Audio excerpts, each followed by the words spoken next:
first of all, thank you for doing this. Of course, man. I feel like it's funny. Like, I feel like we're like brothers that don't get to see each other enough. Right. Like, you know, you're always in the back of my mind. I'm always wishing you and hoping that you're somewhere doing amazing, you know, but I know that our lives are kind of like, we're both working our butts off to build. Like, it's like we're building, like we're in building mode. And so, you know, when it's real family, it don't have to be. Exactly. You know, you don't have to posture. We already know where our hearts are. You know what I mean?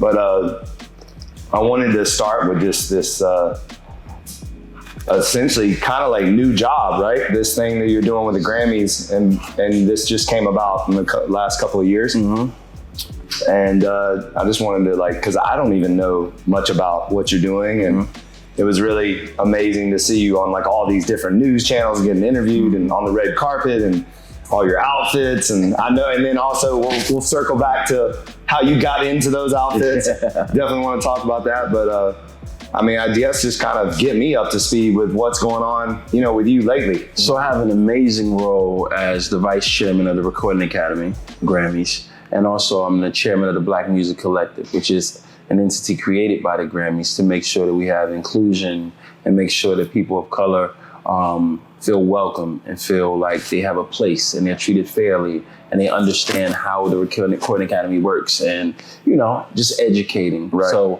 there was a big need for that, right? Oh, absolutely. Like a big need. Absolutely. So a guy by the name of Riggs Morales, he put together this Black Music Collective, and when he did so, he created it. He and this guy, Jerry O. Johnson, Harvey Mason Jr., who is the CEO of the Recording Academy, who's actually an African-American man. So they put together this thing. Felicia Butterfield Jones, who is the head of DEI, the president of the Recording Academy, and she now moved on to Google. But they put together this thing, and then as soon as they put it together, they were like, all right, cool, we want Rico to be the chair. No way.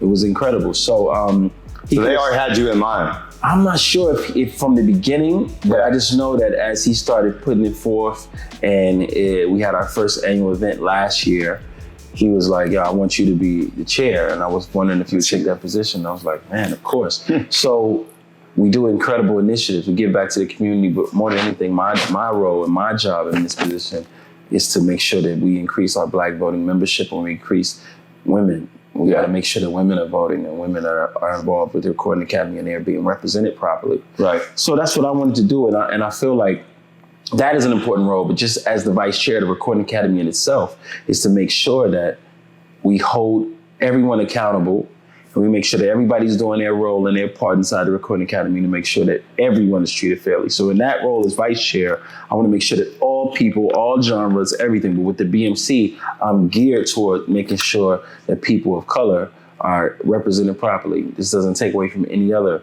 culture or race or background. We're just making sure, hey, these people make up so much of the musical DNA of this country, of this world. The world. So why don't we make sure that they feel respected by us, an academy that is a nonprofit organization that is giving back millions and millions of dollars to the community. When you watch the Grammys, you think about it, you think to yourself, oh, it's just a show, and it's just awards. We're a nonprofit, 365 days of the year. So the awards that you see are paying for the initiatives that we are putting forth the rest of the year. Okay. So when you look at the Grammy Awards, think of it like this. CBS is giving this organization money. We're taking that money and we're helping music creators. So let's say you do music and your roof is caving in your house and you don't know how you're gonna pay for it. You call the Grammys and we'll help you. And I'm not talking about platinum selling artists. I'm not talking about somebody who had a Grammy before. Right. Any person who does music full time, you don't even have to be a Recording Academy member. If you do music full time, you contact Music Cares. You just say, hey, this is my situation. And would you say people know this? Or is this something you haven't to educate? Many people do not know. Right, because I've never heard of something like that. Especially our people in our community. So we want to make sure that we raise that awareness, because it's easy to say, yo, fuck the Grammys. But first of all, what are you saying? What are you saying that you don't like about the Recording Academy, 1? And 2, when you're saying, let's dismiss the Grammys, what are you dismissing? Right. If you knew that, I think people will be like, whoa. No, so for sure. Millions of dollars are going to help hundreds of thousands of people. Right. I don't know if I want to get rid of this organization. Right, exactly. I don't know of any other award organization that is doing it. That's amazing. I didn't know that. And then the night that you like, all right, so let's circle back a little bit. Mm-hmm. You're on a little weight loss journey. Yeah. You've been on a weight loss journey for a while. Yeah. And I should say fat loss because, I'm not a big fan of weight loss. Yeah. It should be specific to fat.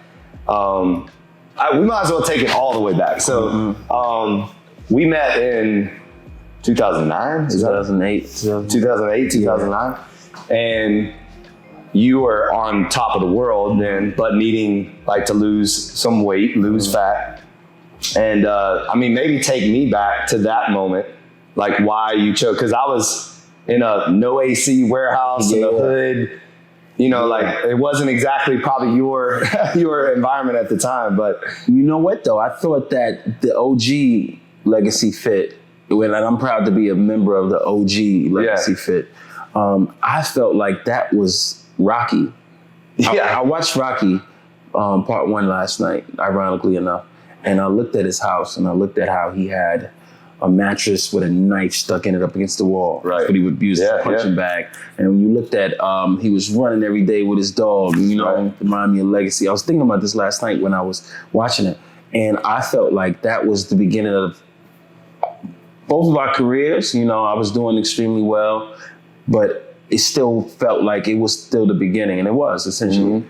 And I felt like that OG Legacy Fit was like the grind. That was the hustle. Like the doors had to be open. We had to have there was no AC, but it felt like rugged. You know what I mean? Yeah. So I love that journey to watch it cultivate and develop, because when you go when I look at it now and I look at the multiple locations and I look at, how you're creating an empire, it's beautiful to see that, because whenever life attacks anybody around me or myself, I can always reference certain individuals in my life who I've watched take something, a dream, an idea, and a concept, and push it and go forward and be diligent, to be consistent and be disciplined about how they're gonna make it happen. So yeah, I was there at the beginning essentially of the Legacy. No days off came from us. Yeah. Not taking a day off. Yeah. Like I remember specifically, it was you and me in there by ourselves saying no days off. Yeah. And then the light bulb went off for me and I was like, oh, this is my just do it. This is my tagline. Yeah. And then I immediately, got with Gabby and trademarked it. Yeah. So you were a big part of that. For me, you were one of the first people I met that matched my discipline and effort. In different ways, obviously, but then you applied it to fitness. Yeah. But in your life, it didn't matter if you were at the studio till 4 or 5 a.m. You still were at the gym at 9 a.m. Yeah. Every time, it never failed. You showed up, you never were late. Yeah. You were always on time. You're always respectful. Yeah. You always did exactly what I told you to do. Never complained.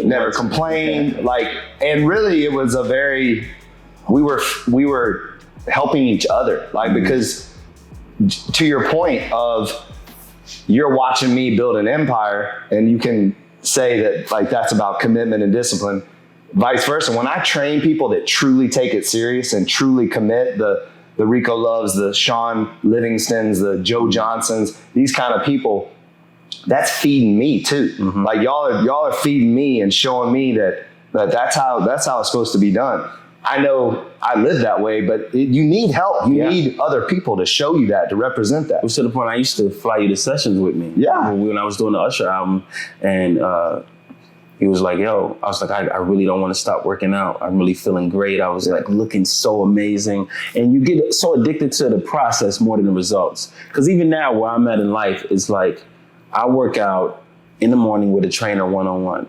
And then I go to Legacy at 4:30 every day. And then if I don't have anything going on at night, I'll go to a 8:15 class, because I'm just so addicted to that feeling. Yeah. You know that feeling when after you work out and you've been training for your whole life, but after you train and you just feel like, oh my God, I got through that. And if anybody watching this has never been through a boot camp, it's serious, right? Yeah. And some days you look at that board and you're like, no way. there's no way I'm gonna do this today. You know what I mean? Yeah. When you get through it, when you're on, when Ron says, last one, best one, and we're like, man, we got through this. I didn't think I was gonna be able to do it. That is how I approach life. And I remember early on, we were in Las Vegas, you and I, because just so everybody knows, we're friends. Like, so It's not like so we were hanging out in Vegas, and you were, full transparency, you went through a terrible breakup. Can I share all this? Yeah, it's cool. You went through a terrible breakup, and you really committed and devoted your life to this person, and they had a kid, and you were devoted to the kid. And the thing that really stood out to you that upset you the most was the kid. Oh yeah, for sure. I stayed too long because of the kid. Yeah. You know, the kid starts telling you calling you daddy. Yeah. And starts, saying she loves me, and you know that's hard to walk away from. So and you used that fitness journey to get through it.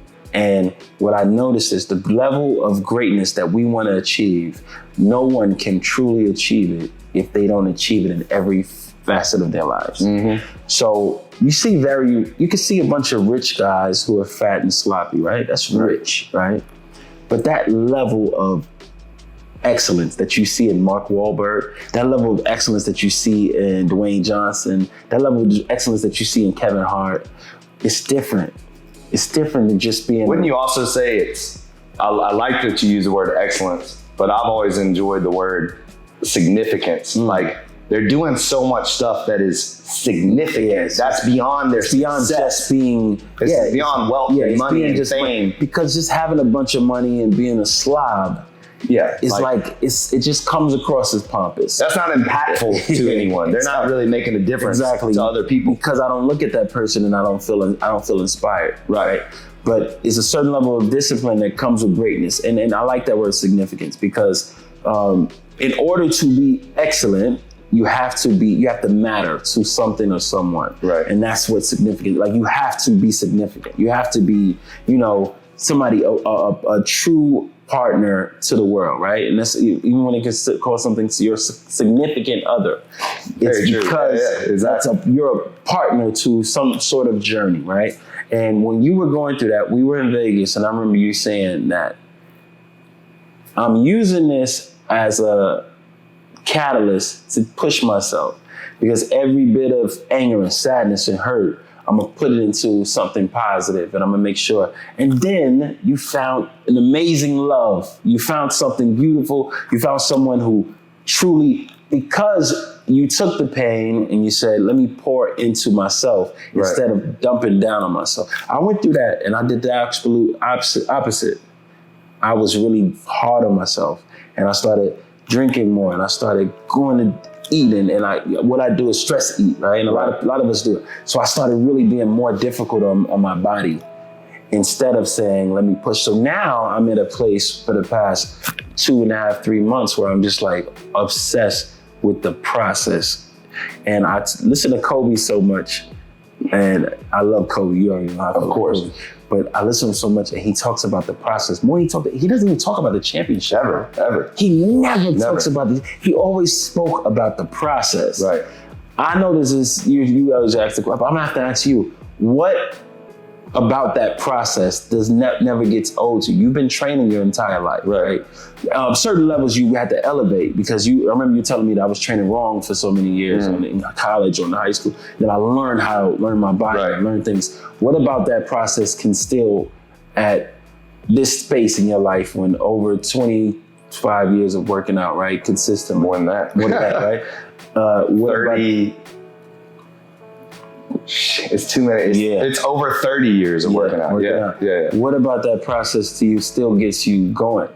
For me, and it's funny because some people look at you and say, he's made it. He's where he needs to be. Right, yeah. I actually had a member come in that hadn't seen me. Joe taught a class this morning here, and a member hadn't seen me in a while, and he walked up and he's like, good grief, how do you still look like this, And better.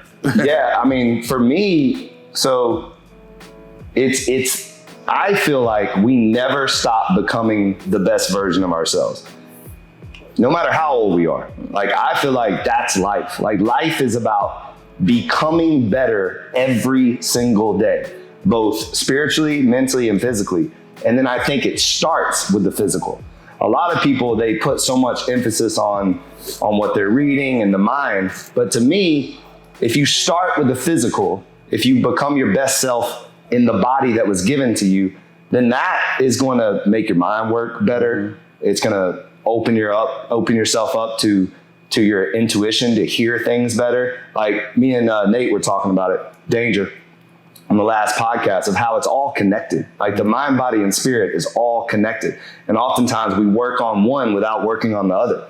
And to me, when I'm in the best shape of my life, I'm hearing from God more. I'm soaking up the books that I read. Like it's clear. There's so much clarity. And when I'm in bad shape, or I'm not able to work out, maybe due to injury and stuff like that, I feel foggy, I have brain fog, whatever. So, and especially now that I'm implementing a lot of like different tools like cold plunge and sauna on top of the fitness, on top of the regular like exercise. But the process for me is easy because it just never stops. Like it's like, and it's my anchor, right? Like it has to be the foundation that starts everything else. I'd love for you just to speak on a little bit like what switched for you, and then now what is keeping you committed to that? Because you told me, I think it was in a text, that you're like, I'm never going back again, ever. Like I'm done with this roller coaster ride. Yeah. That was my hallelujah moment for just letting you know. I literally was like a little kid when I saw the text. I was like, you finally got it. You know? Because we've been at this for, since 2008. So, and I've seen you. Before my kids were born. I've seen you in a freaking like tuxedo, with a six pack. So, and then seeing the opposite, it sucks. Like, So what happened was, a lot of stressful situations in life, right? And then it was something that was I believe in fairness, right? So when I feel like anything is unfair, I get very frustrated. I just like, that's not fair. You know what I mean? I believe in just being good. And I'm a good person, right? And I teach my kids every day to be a good person. Now, am I angry sometimes? Yeah. Do I make mistakes? Yeah. You're human. I'm a human. Right. But am I, in my heart, do I ever want to see anyone hurt? Never. Have I hurt people? Yes. Right. Have I ever woke up with the idea of, I'm going to do this so that this person can pay and this person can be hurt? Never. What happened was I trusted individuals with information about how I felt about myself. And I allowed those individuals to use that against me. So if somebody says to you, what do you want for your birthday? And you say, I want meal preps.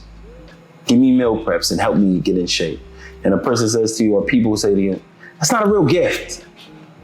I'm not giving you that. Yeah. You're like, that's what I want. That's what I want. Like, and you share like, I hate the way I look. I hate the way this makes me feel. I need, and I thought that I needed a push, not understanding that I already had that push. It was inside of me and it was inside of my brothers and people who love me, right? But I got to a space where somebody who I really at one point cared about said to me, you are fat, you are ugly. People don't really like you. They only like you for what you can do for them. Someone told you this. They told me this. First of all, you've never been ugly. Yeah, exactly. Right, but you're that's ridiculous. You're fat. You were fat.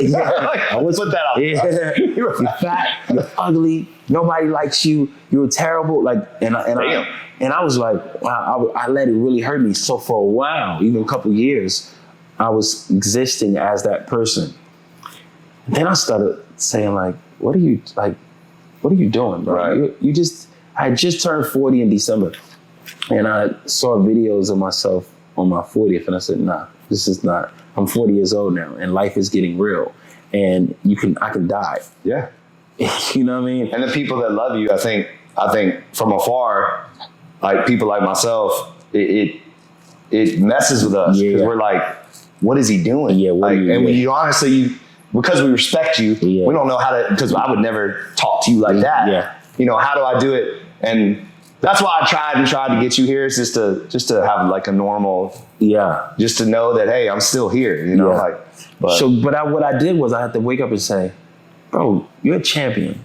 Like you made some of the most incredible music in the world. You have accomplished some things that people could never.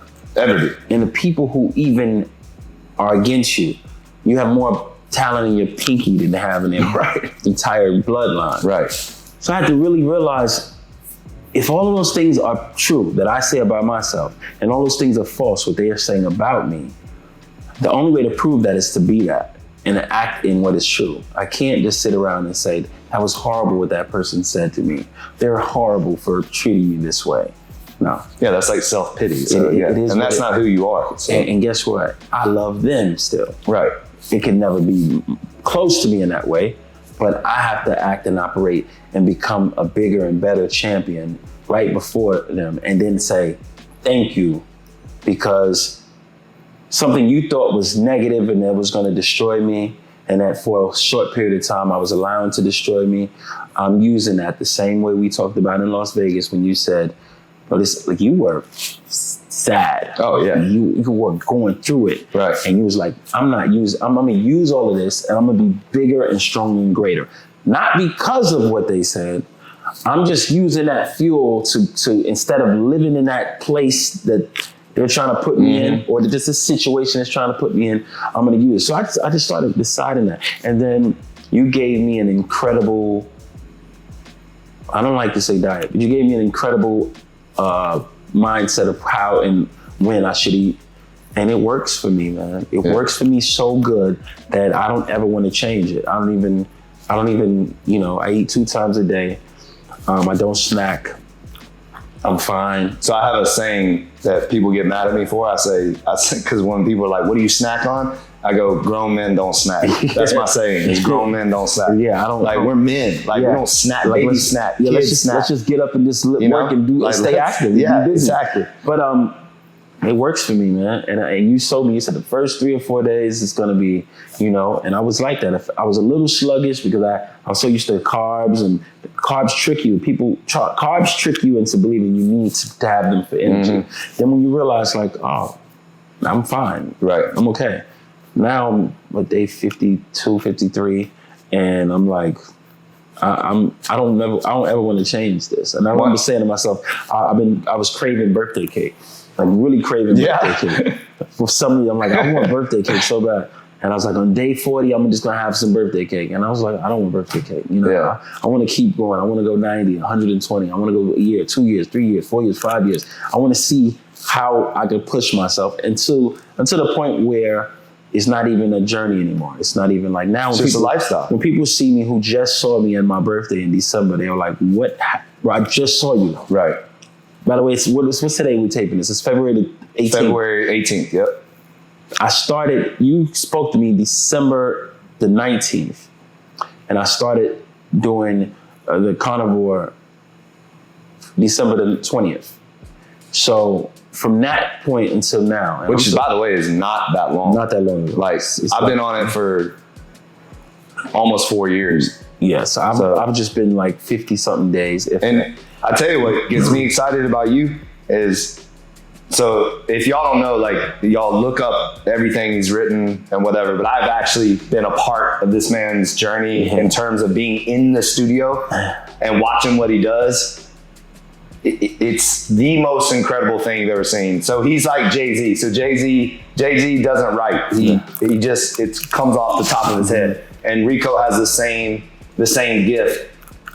But he sings and raps. And produces, and like he's like Jay-Z on steroids. So, but I'm very interested to see this new version, this leveling up version of Rico that you're going to experience as you continue this journey, because it's been 3 months.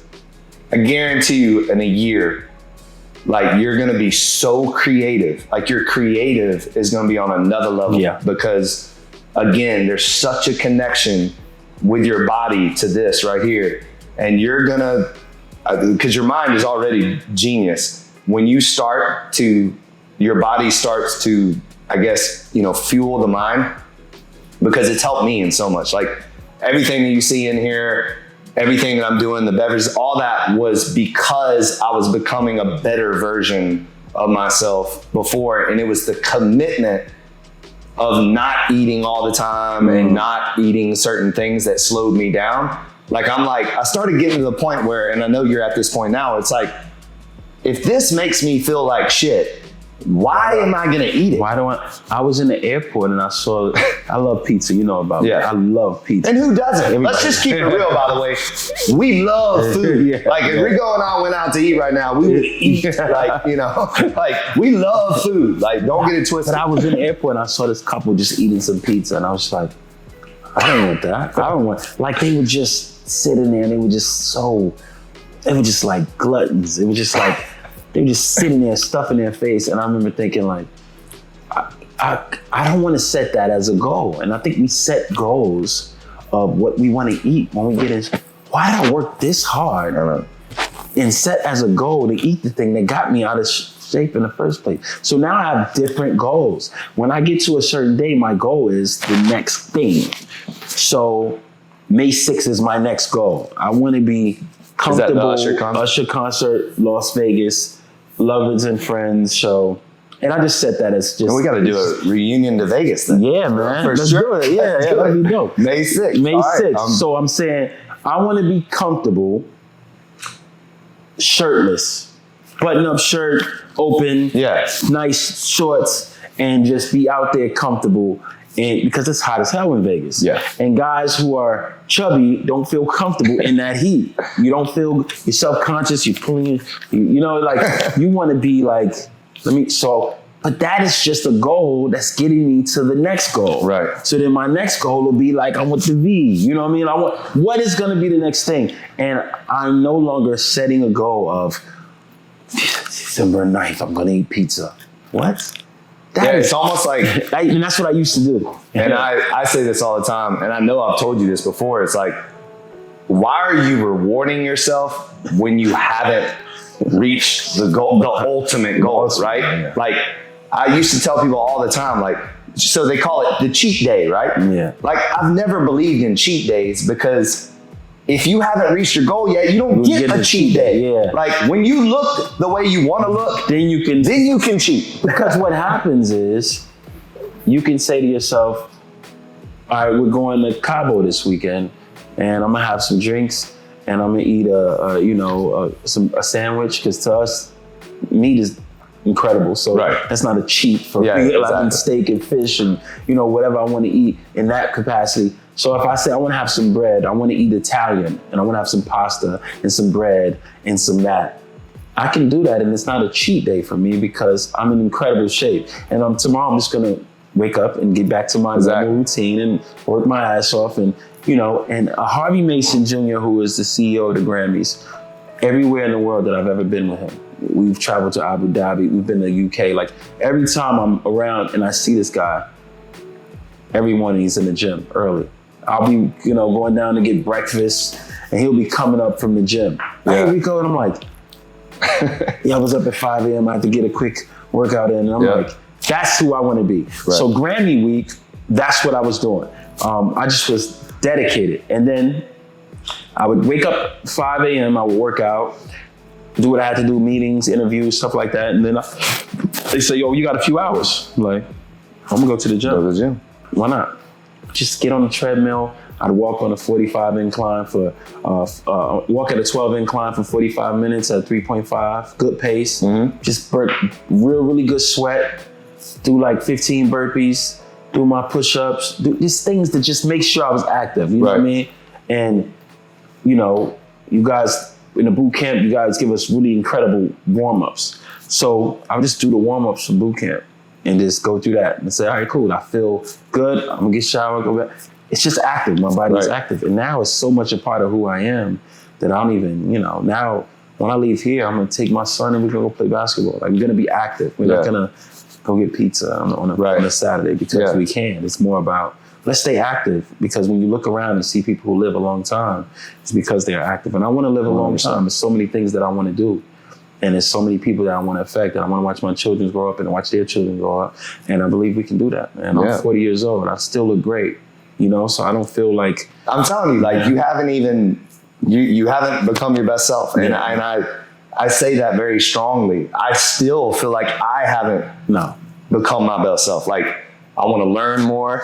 I want to create more. I want to impact more. I want to do more. Like that's like, I don't want to slow down at all. No. Like, and then to your point, we have kids. Like, I want to be a superhero to my son. Yeah. Like, and to my whole family. Like that should be every man's. You want to get out there and show your kid how to do it, not tell him. Exactly. You want to say, no, son, you're holding it back wrong. No, son, you're holding the basketball wrong. Give me the ball. Let me show you. Right. And you can do it. And he's like, okay. Right. And if daddy can do it, I can do it. Exactly. So you want to lead by example. Yeah. I mean, that's just a mindset. You talked about like why I stay with the process. That right there now, that's the is the number one. I literally wake up, and I'm not exaggerating. I wake up almost in a panic that I'm not doing enough to set that example. Like I can do more, I can do more, I can do more. You know, it's actually probably not healthy. But think about it. Look at you. But it is. So even when you have grandchildren, look at your dad. Your dad looks amazing. Yeah. And he is still able to set goals for himself.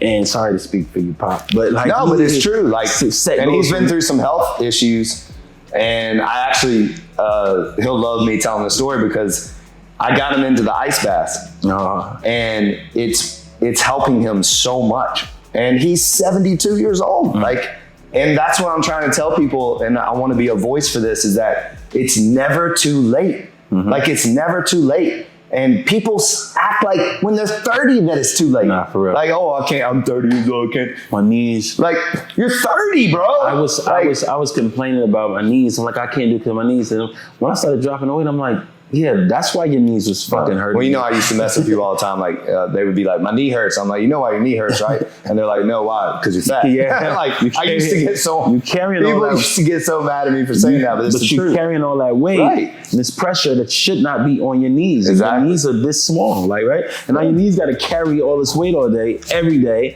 And then you're wondering why I can't hike up a hill. Because you're trying to make an excuse of why I can't run up the hill. It's like, yeah, you're carrying more weight than you should be carrying. Exactly. So... get the weight off, get rid of it, or get the fat off. I like it. Yeah, it's very important, and I say that because there's especially the fat loss journey. If you're truly on a fat loss journey, then weighing yourself and focusing on the weight can really mess with your head. Yeah, I'd have a weigh myself. Because when you gain muscle and lose fat, your weight, and especially in the beginning, it doesn't just fall off. Clothes will fit differently. Yeah. So I had a goal of getting into my Grammy suits. I had you have to wear several suits Grammy week because I have to attend several events. So it's not like I have to get one suit. So it was probably 7 or 8 suits I had to wear. And y'all looked that up. They were quite epic, to say the least. Yeah, man. So I had to have the suits taken in 3 times. That's amazing. Because each week, you kept losing more inches. Using more inches. And I started realizing, like, I don't get on the scale. I don't look at that. I don't even concern myself with that because my goal is not one place. My goal is to be so fit that it is a part of my DNA. It's a part of the nature of who I am. And it's not about, I got to do this to get here. It should be like every day when women, there are some women who say, I have to fit into my wedding dress, right? And there's some women who just get married. You know what I mean? Who just put the dress on. Right. Some guys are like, I gotta wear my tux, and some guys are like, yeah, I gotta wear a tux this week. Yeah. So I'm gonna put one on. I don't have a problem. I want to be that guy. Right. I want to represent that person who says, I don't have to prepare to, I'm shooting television shows right now. I'm been asked to be on a few different television shows, and which by the way is where you're meant to be. You know what I mean? Like, your voice, I'm just speaking life into you right now because you need it. Like, you were intended to influence and impact people because of your knowledge of the music industry and then also just life in general. The father that you are, but like, your music intelligence is on another level, level. And I know this from being around you, but even your colleagues, and that's probably why you got, the position that you have, right?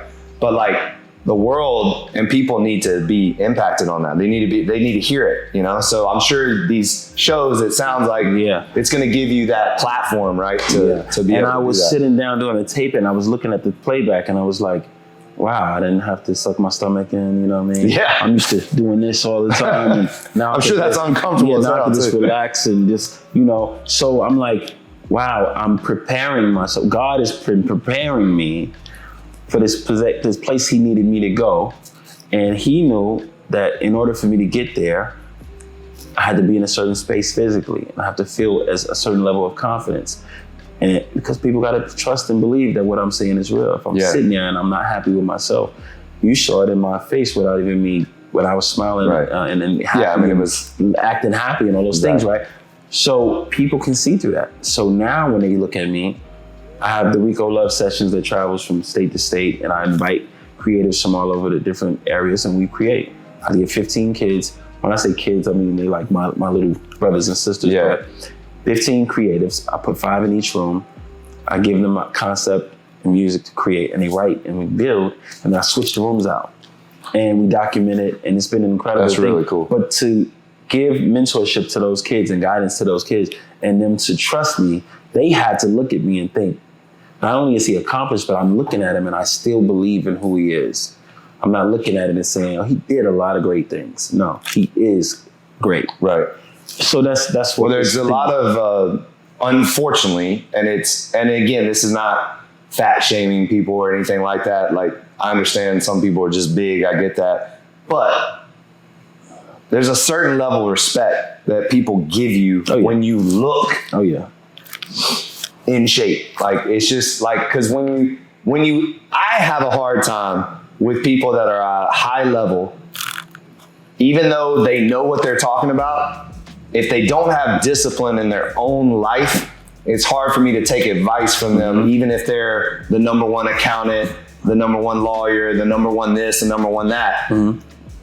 I have a tendency, and it might be judgmental or whatever, but I have a tendency to be like, are you sure you are? Like, you know, I don't know. Like, you know, because if you can't take care of yourself, then how are you telling me that you know, to do this? I don't know. There's something, I have a hard time with that. And I struggled that with you, honestly. Like, if I'm keeping it real, I struggled with like this man's genius is not being heard because you're not taking care of yourself. Like, I honestly thought that. I thought, like, for example, like, your album was unbelievable, like unbelievable. And obviously the music industry sucks, and you know, we all know that. But there was a period of time that I felt like you were gonna be like a star, but I felt like you didn't take care of the body. I felt like there was something there that just, it didn't all line up, you know? And again, I hope it doesn't sound like I'm talking shit. No, man. It's just, that's the truth. You know, it was just the truth at the time. And so it's just amazing to see, like, it's coming full circle, and you're like, the light bulb went off for you, and you know that it's connected. Like, your gift goes beyond the mind and what God gave you. It's also, God gave you one body, and that's it. Like, this is all we get. This is the temple. Like, we got to take care of it. And the confidence that you have in yourself, and enjoying looking at yourself and feeling confident when you put your clothes on and start your day, that translates in how you speak and interact with everyone around you. And when you do that, people are more welcoming to you. When you love yourself, people can feel that. And love yourself in the purest way, people can feel that, and they love being around you, because they like, I can't put my finger on something that makes me feel so great to be around you. And it's like, I'm just happy. I'm just happy with who I am. No matter the circumstance, I'm happy with who I am. And if I work on myself, then no matter what's going on around me, I can deal with that. I can deal with whatever's going around me, because I'm happy with where I'm I talk about it all the time, that if you're pouring from an empty cup, no, man, you don't have a whole lot. So it starts with you. Be the best version of yourself first, so that you're capable of helping those around you. Because if you're, you know, again, I use this one all the time, is the oxygen mask on the plane. Like, what do they say? Put it on yourself first. Otherwise, you're not gonna be able to help other people. Yeah. And I think that, I know I have a lot of people in my life that I respect, but I struggle with where they are because they're doing everything for everybody else and they're not taking care of themselves. Yeah. And I try to tell them, like, if you would pour more into yourself, then all that stuff you're doing for other people is actually going to be at a higher level. You know, you'll be able to accelerate. You're trying to help them get to a certain place. You haven't been able to get to that place yet, in whatever capacity, in whatever area in your life. It will accelerate that process of getting you there and getting everybody else where you feel like they should be. Imagine, I knew a trainer who had a belly, and I'd be like, what the hell is this? Like, this can happen. And he told people how to work out. And I was like, one of my mentors actually was a fat strength coach. And he would always say that he only gave, like he didn't do the things he knew to do because he was so busy coaching everybody else.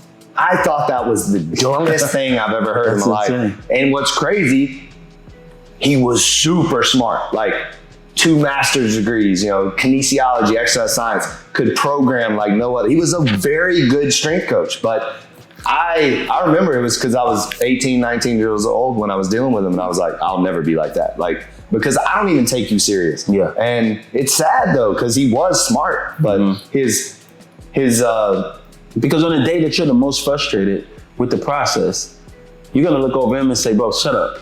Right. Don't tell me anything. Yeah. I'm done. My body's done. Yeah. But if I look over at you, I'm gonna say, all right, I gotta go. I gotta push it. Whatever I gotta do. You gotta set the example. Yeah, exactly. If you're gonna be a leader, you have to set the example. That's a good segue too to talk about. I just recently heard, and I think it was on your IG. I think you were in another podcast situation. You were talking about working with Beyonce, and you were talking about her professionalism, and it really, and I think I want you to know this too, that like even though I'll talk about fitness and business, stuff like that, and you're talking about music, I want you to know the impact that you have on everyone, because everybody can take that advice. And I want you to talk about it a little bit, because I deal with that a lot, is that just people not being professional and what that is, because it doesn't matter what industry you're in, what you do, even with your family, everything, like, especially we live in Miami, Cuban time and all that. So like speak on a little bit, and maybe you can share that story, but like for me, I was like, man, that's so good. That's so good what you were talking about. So Beyonce was late for a session, not late because she wasn't on, doing this. Her plane was circling around Miami. It was a storm. So she couldn't land. Right. Like literally couldn't come on time. She couldn't be there on time. Yeah. Now, because she couldn't be there on time, she wasn't going to be able to get to the session at all. She said, as Beyonce, at this point, she's still one of the biggest artists in the world. I'm going to still go to the studio. She came through and she said, guys, I can't work, but I wanted to just come by and so you could see me. And I could tell you, I'm so sorry, my plane was circling around. And I'm like, you're Beyonce. If you wouldn't have not showed up tonight, it would have been fine. Right. We'd have been like, even if it wasn't that, we'd have just thought Beyonce didn't make it today. We'll get with her another time. She came in, and because she's such a professional, and apologized, which is crazy. You don't have to, but just being such a sweet, incredible human being, she came and apologized. I said to her, I want to play you this song that I wrote. And I played her Sweet Dreams. And she cut the song in 15 minutes and then went and attended the concert with Jay-Z and Mary were on tour. And it changed my life because she said, turn the lights on, which is my tag. And she, as a professional, made me understand what greatness truly looks like. And greatness does not look like, when people used to tell me like, stay humble, I would say that's crazy to me, because if you're telling me being kind and being nice and being polite and being on time is humility, I don't, that's ridiculous. A king behaves that way. A king stands up and greets his guest. Right. A tyrant makes you get on your knee and kiss their ring. Right. A king looks a man in the eye. A king is welcoming and polite. A king makes sure that everybody eats. So if you're telling me that that's me being humble, no. Beyonce wasn't humble when she did that. She was the queen. Mm-hmm. And the queen behaves that way. So when I see people behaving opposite of that, I know that they won't reach that place, because greatness begets greatness. and kindness begets kindness, and love begets love. So you cannot be those things and expect those things if you don't give those things. So if I was ever to see Beyonce angry, which I never personally in person seen her angry, if I was ever to see her angry, I would trust that it was a serious issue because she was so kind. And that level of professionalism and that level of grace makes it so that everybody else is tolerant of anything that you have to deal with. They are sensitive to it because they'll know, if I always see you being a jerk to everybody, if I see you late, if I see you not being a professional, if I see you, then I'm going to assume in any situation that you're in, I'm going to subconsciously assume it's his fault, it's her fault. Right. I'm sure. But if I see you always operating in grace, and when I see you angry and somebody is doing something wrong or is doing something that's not right, I'm going to say, that person did something, right? Yeah. And I think that is the greatest lesson in professionalism. More than anything is being able to get the benefit of the doubt when anything goes wrong. The first thing I'll tell you one thing though, like the world doesn't give much benefits of doubt, you know, like absolutely, especially in this Instagram world and but social, the people who matter do.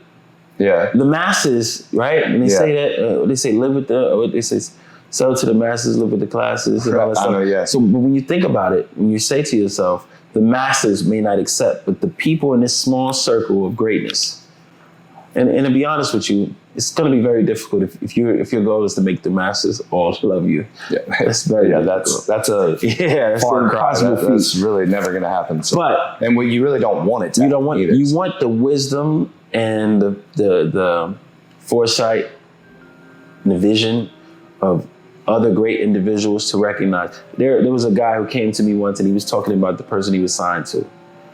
And he was telling all these bad things. And I'm just listening. I'm just like, you don't understand that I'm in that position of leadership that he's in. So everything you're saying to me, I understand that you're the one that's probably full of shit because I've been in this position. So when you operate in greatness, the other people who operate in that same greatness will recognize you. So it was difficult for you to talk bad to me about a person who I know the position that they're in and things they have to deal with. But a person who's never had to be in that situation, it's easy for them to point the finger and say, well, you should have just did that. Why don't you just do this? Right. Why don't? And I'm sure you've dealt with that a lot in the music industry. Oh my God. So many people who just judge and say, well, why didn't you just buy it for them? Right. Why didn't you just give them that? That's nothing to you. $1 million. Why don't you just do that? Right. Yeah. Another person who understands what that means, who understands like or understand how to take losses and what losses mean and how you gotta, regroup and reset. They understand that. So yeah, it's difficult for the masses to understand when you're going through things. When outside looking in, when they see you correcting a contractor, or I've seen the situations in Legacy where you said, no, that doesn't go there. Why would you put a fan here? And then we go out and then to be a fan in that place, and you're like, yo, I witnessed hold on, God. You have to be that way sometimes. But when I see it, I understand and I respect it. And I give you the benefit of the doubt because I know who you are. Right? And people recognize that it goes a long way and it means a lot more. And I feel like, to your point, there's so many people that pray about it, but they don't take action on what they're praying for. And I don't know if it was Drake in one of his songs say like that one line where I'm gonna pray for it, but I'm not gonna wait for it or something like that. Anyways, that was that example. But I've always believed that God shows you the way and will speak to you, but you have to take action. He's not going to just hand it to you. Like there will be doors open and there will be doors closed. But when that door is open, you better run through it. You better run through it. You better go. And like, so every time I heard you say take, I was thinking be diligent. And then when somebody tries to oppose you, you look them in the face and say, no, I'm not backing down. This belongs to me. This is mine. If somebody was to intrude in your home right now, you wouldn't say, the Lord is protecting. Please don't take it. No. You're going to stand there. You're going to do whatever it takes to make sure your family and your property is protected. We have to have that same level of force and consistency and diligence in who we are. So When I look at the failures, losing money and getting money again, and losing this and getting it again, that's just lessons and journeys. So I don't look at that as failure. I look at the failure was the mindset that I had, thinking that I'm good, so that's good enough. I'm nice, so that's nice. I take care of people. I help all these people. I always thought that, like, well, since I did good things for these people, they'll always be loyal to me. You know, people will look you. You almost, I mean, and again, I'm not putting words in your mouth, but it almost sounds like people that live off of like thinking that karma, you know, karma stuff. No. Like, nah. Like, that's not the way to do it. No, because you see horrible individuals. Yeah, exactly. Keep excelling. And Right. you're like, well, what's happening? Right. They're going to get it, bro. Yeah. They're going to get it. Exactly. That's it. So I remember people who I did so much for saying to me, well, I didn't ask you to do any of that. And people are okay. People will sleep like babies. That's crazy. Right? People will sleep like babies. You could, everything, I'm talking about every idea that they have or everything. I have people in my life currently who are operating in the, not only in the ideas that I've given them, but it's being bankrolled by me. And still, if you were to mention it to them, they'll say, I didn't ask you to do none of that. You gave that to me. So I don't have to be grateful. And I had to realize, I don't need you to be grateful because my blessing is not tied into you. Right. You know what I mean? My blessing is tied into who I am. And I'm always going to be me. I'm always going to be a lender and not a borrower. You'll always be a borrower. Right. You'll always need someone to provide for you in order for you to get what you get. I'm going to always be a lender. And I believe in that wholeheartedly. So that was the biggest failure, so to speak, that I had to change my way of thinking. And it was a beautiful lesson. And it's a lesson that I'm not going to say mastered it, but I get it now. Yeah. I get it.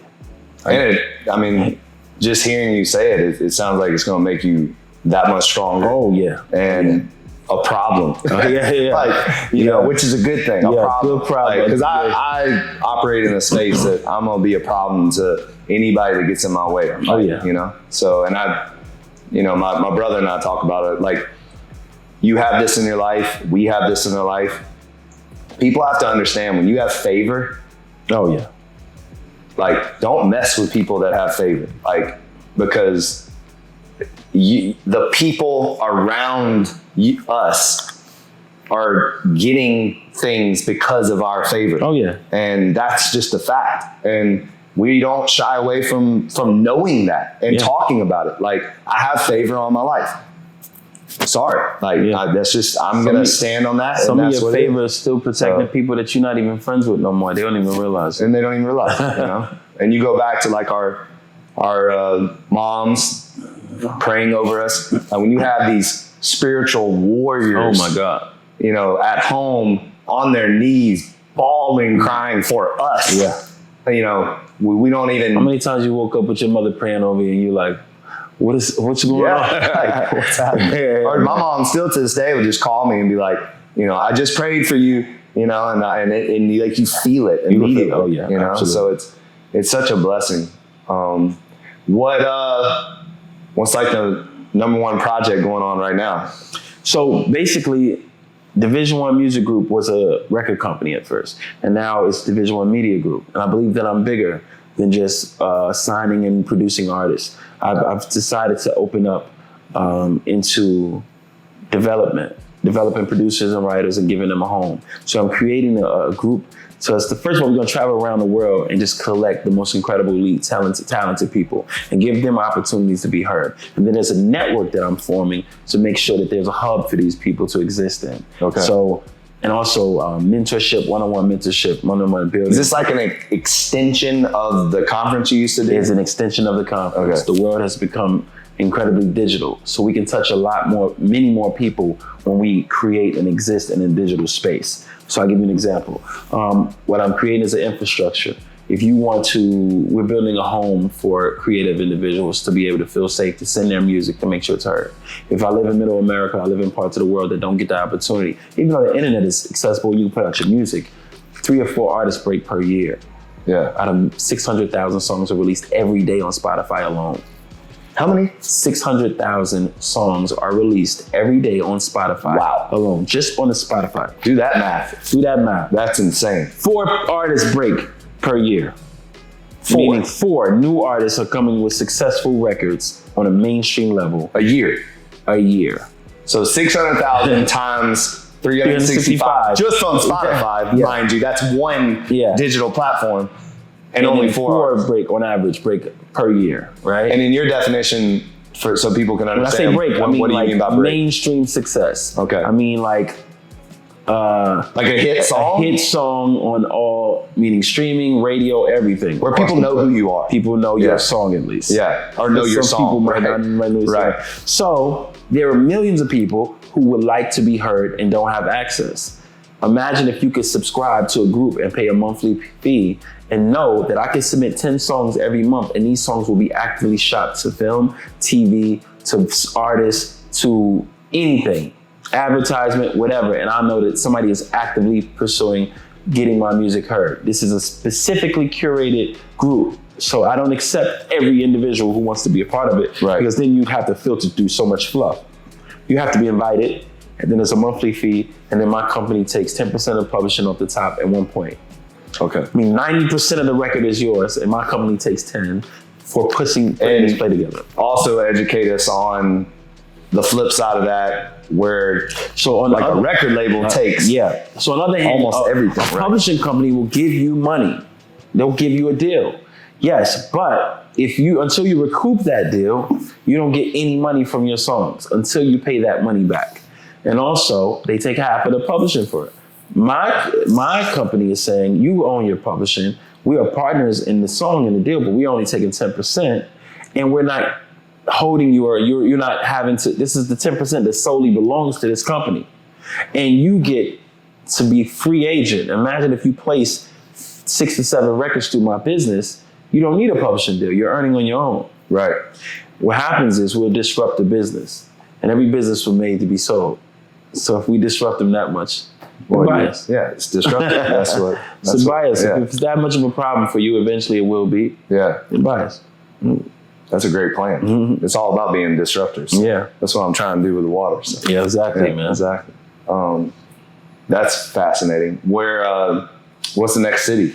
Next city is Dallas. Okay. Dallas, Chicago, New Orleans is the next 3 cities.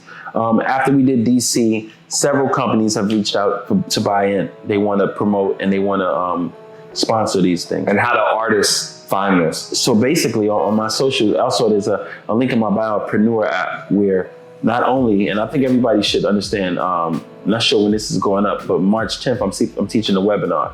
I'm also doing one-on-one sessions. So you can pay to do a one-on-one Zoom with me where we kind of do an analysis of who you are as an artist, to break down where I see your music going, how I see you developing as a creative, as a songwriter, as an artist, as a producer, or whatever. You also can do a 2-song critique where you can play me 2 of your top songs. I could walk you through the steps of what I feel like can make the song better.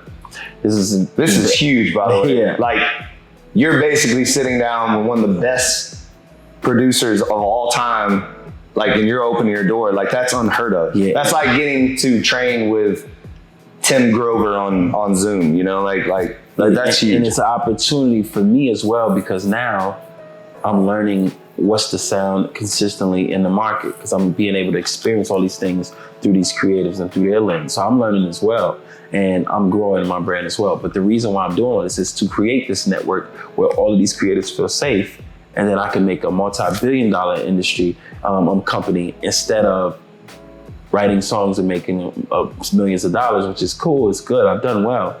But there's billions that have to be made. And in order for us to operate in our fullness, we have to become resourceful. And having that level of financial availability is what I like to call it. And people call it like getting rich or becoming wealthy.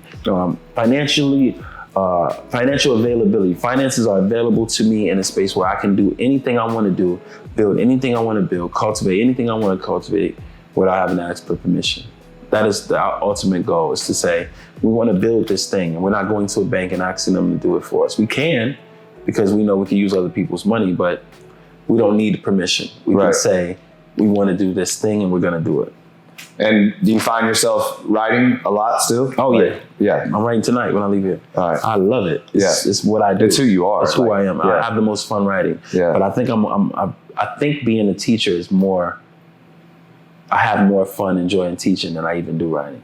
honestly. Do you see some interlocking in it though? Like, you know what I'm saying? Like, so as you're teaching, and if somebody has like a good idea with your mind, you can probably take that small idea and then that's what advance it, right? That's what we do with the Rico Love sessions. So I'll go in the rooms and I'll be like, that's good, let me change this part. Or that's good, let me take this. And then after we collected 12 to 15 songs, we did an incredible amount of music in 2 days in DC. I was just at home the other day with my engineer and I was just going through the songs and I was just tweaking, adding things here, doing this, adjusting this, changing this, and creating concept. Then the next day I was so inspired by the work that I did with these young creators that I was just started writing incredible music last night and the night before. And even tonight, I just feel so inspired to create. So it's like, are you still writing for like, I mean, with people like say Beyonce, if she needs a song, you still do that? I'm writing for acts, I'm writing for artists. I'm still doing a bunch of stuff. But I think more than anything, I think that understanding until I get to that space where I can house whole projects for major powerhouse acts, which I still believe is in the cards for me, and that's the next step of me as a songwriter. I'm not gonna be writing for just random artists anymore, or just doing things because somebody has a budget. No, I wanna be invested in projects and I want people to trust me and trust what I do. And the only way to do that is to kind of keep building and cultivating, developing other things. Yeah. So I think that's the next big thing for me. Yeah, I love it. Trying to think what else. I mean, we could sit here and talk all night, obviously, but so the fat loss journey, gotta get our heads around that.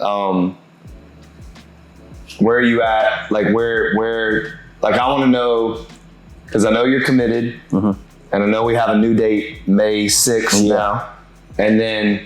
Are you solely focused on May 6th, or do you have the next thing already in the back of your mind? I already have the next thing. May 6th is just, when I used to run a lot, right? Each night I used to, when the pandemic first started, I was running every single night, right? And I would look at a pole, I would see a pole, it would be like maybe 200 yards in front of me. And I would say, I'm not gonna stop running until I get to that pole. And then I walk for 10 paces, and then I'm gonna run again. And then when I got closer to the pole, I would say, all right, I'm gonna keep running past the pole. Then I would see another tree and I'm like, all right, I'll stop at that tree. In this journey, there's always gonna be another tree. There's always gonna be another pole. And I think that that's where I'm at with it. When I get closer to me, when I got to the Grammys, I thought, all right, I'm gonna celebrate and have a drink. And then I started saying, no, I'm not, remember we spoke about that. So, no, I don't have a next thing. I have a lifetime of looking and feeling good. I have an amazing example, my brother in front of me. You look insane.